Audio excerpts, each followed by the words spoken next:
In his rallies and pretty much all other occasions, President Trump loves to talk about the growing economy.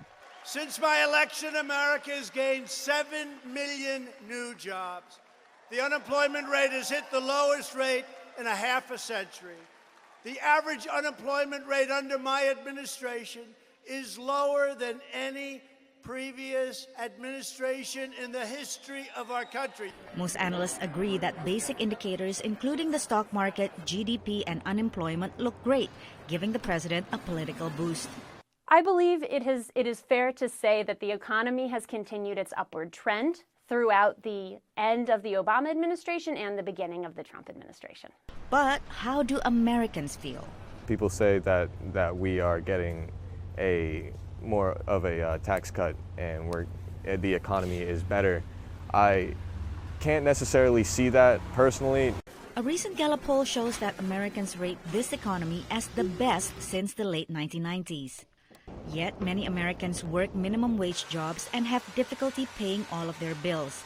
More than 38 million people live below the poverty threshold, and more than 90 million live close to poverty. Sure, wealth is growing, but there's also a growing fear that some of this wealth is concentrated among a few people, and it's not really being spread across the population. A point that Democratic presidential contenders like to hone in on as they attack Trump's economic policies. Economy and a government that works for all of us, not wealthy campaign contributors.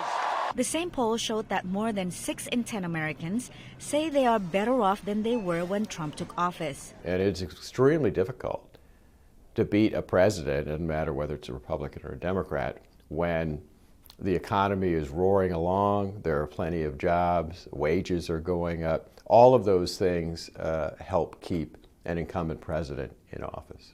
No other incumbent president in the past 3 decades has enjoyed such a high percentage of people saying they feel better about their economic situation. Still, there are many other factors that will determine the final outcome in the November election. Patsy Widakuswara, VOA News at the White House.